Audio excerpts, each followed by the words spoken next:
Amigas et amigos, le pape Bergoglio, qui se fait appeler François, vient de décider une journée de prière pour la sauvegarde de la création. Peut-être son Dieu n'est-il pas assez fort, ou bien il est distrait, et il faut lui rappeler son travail de temps en temps, le pincer pour l'empêcher de s'endormir. En tout cas, ce Dieu-là n'aurait pas tenu 6 jours sur l'Olympe. En réalité, nous avons commencé à étudier en France la dernière encyclique papale. Nous l'avons fait avec en regard le manifeste d'Oslo, fondateur de l'Association internationale de la libre pensée. Nous l'avons fait aussi à partir de l'expérience que nous avons tirée de l'activité des libres penseurs français et européens sur le terrain de la défense de la science, de la défense de la liberté de la recherche. Les religions s'efforcent toujours très logiquement de s'opposer aux sciences, ne serait-ce que parce qu'elles ne sauraient admettre que l'archéologie, l'histoire, la génétique ou la physique ruinent les bases historiques mythifiées sur lesquelles elles prétendent se fonder. Cette opposition se partage en 2 attitudes. Celle des fondamentalistes, qui considèrent que le livre ou la tradition ont tout dit et qu'il faut donc détruire ce qui s'y oppose, et celle des politiques, entre guillemets, qui prétendent renforcer leur pouvoir en traçant, d'un point de vue dogmatique, la frontière de ce qui peut être appliqué, voire recherché. On retrouve ce type de raisonnement tant en ce qui concerne les exogreffes, la recherche sur l'embryon humain, la robotique, les nanotechnologies ou les organismes génétiquement modifiés.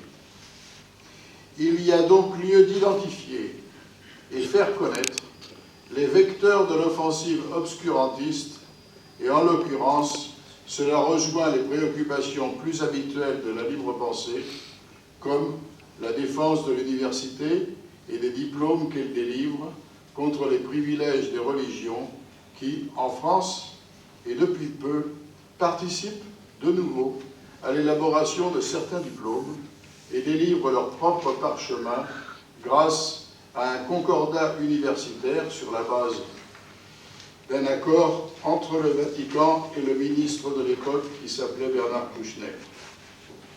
Les libres penseurs refusent aussi un enseignement du fait religieux destiné à légitimer l'existence d'un prétendu magistère moral des cultes en matière scientifique. Cela ne saurait au demeurant dispenser la libre pensée de se pencher sur le débat science et technosciences, c'est-à-dire en particulier la brevetabilité du vivant, mais aussi l'accès aux soins, l'ingénierie environnementale, la gestion de l'eau, le marché des droits à polluer, et je ne parle pas du carbone, etc., etc. C'est une vraie tendance du stade actuel du capitalisme que de réduire justement la science à une technoscience pilotée par les seuls secteurs encore profitables de la production. Contrairement à ce que prétendent les idéologues du relativisme cognitif postmoderne, ce n'est nullement une tendance naturelle de la communauté scientifique. La prétendue demande sociale est en fait celle des entreprises d'une part et des ONG réactionnaires de l'autre sous l'appellation de sciences citoyennes.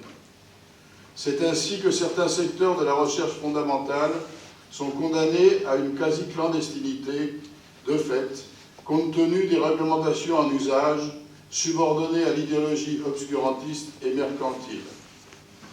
Beaucoup trop de domaines se trouvent dès lors quasi interdits à l'investigation scientifique libre. Reste également la question délicate de l'écologisme, mouvement politique dont la réussite sociale est indubitable. Le fait qu'un laboratoire français de recherche fondamentale en écologie vienne d'être agressé au nom de l'écologie va sans doute élargir ce champ. Aider les chercheurs clairvoyants à la contre-attaque n'est pas si simple.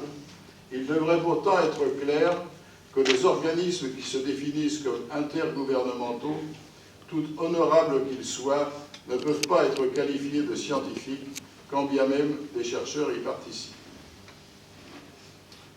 Le deuxième point de mon développement porte sur bioéthique ou anticléricalisme. Depuis 2009, et un fameux colloque que nous avons tenu à la faculté de médecine de Paris à propos de la recherche sur l'embryon humain, la collaboration de scientifiques éminents a ouvert une nouvelle étape dans l'activité de notre commission sciences. Elle passe, premièrement, par une activité d'approfondissement et de vulgarisation auprès de structures universitaires, hospitalières, de maternités, de centres de protection maternelle et infantile, grâce à une activité éditoriale commune avec des universités de Lille et de Nancy en France par exemple. Deuxièmement, une activité de débats internationaux et de confrontation sur l'encadrement de la recherche scientifique et de ses applications. C'est ce qui est habituellement désigné par la bioéthique. Les rencontres ont fait que ce débat, commencé à Oslo en 2011 avec l'intervention du professeur belge Charles Suzanne, a été mené entre autres en relation avec la Fédération humaniste européenne. Après Barcelone, Thessalonique, Lille et Varsovie, il est temps de tirer un premier bilan. Et c'est précisément le colloque de Varsovie qui nous en fournit l'occasion. Un débat y a eu lieu cette année, dans lequel, avec des déterminations voisines, les colloquants, membres ou proches de l'AILP ou de la Fédération humaniste européenne, se sont retrouvés sur la même longueur d'onde face à une position que je qualifie d'athée libérale, prétendant que la lutte contre le cléricalisme était dépassée, puisque le lobby catholique dans les comités d'éthique n'influencerait significativement ni les orientations de la recherche scientifique, ni la distribution des crédits. Nous devons, dans le même temps, formaliser les positions communes en nous appuyant sur les résolutions conclusives des colloques et en les proposant à la réflexion des scientifiques et à la sagacité des gouvernements comme base d'une action visant à protéger résolument la science des religions et des intrusions spiritualistes obscurantistes. De la sorte, le travail sur les sciences peut abolir certaines frontières politiques entre associations et créer une synergie active de rapprochement parce qu'il met au premier plan des positions et valeurs communes. Au-delà de la question de la liberté proprement scientifique, d'investigation et de développement thérapeutique, il y a bien entendu les libertés politiques pour les citoyens, interruption volontaire de grossesse, procréation médicalement assistée, droit de mourir dans la dignité, etc. En conclusion, le travail commencé sur l'encyclique papale Laudato Si nous a conduit à considérer que les préoccupations qui y sont exprimées ne sont qu'une façon d'utiliser les préoccupations environnementales.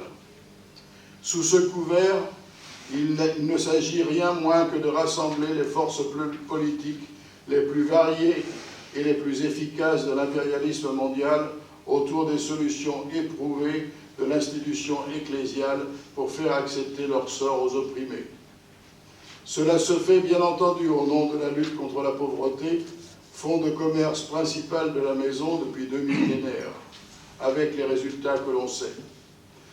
Quant à l'auteur, le pape Bergoglio, j'ai lu avec beaucoup d'intérêt le portrait qu'adressait notre excellent ami Fernando Lozada, porte-parole de l'AILP, et nous savons au compte de qui il est devenu pape.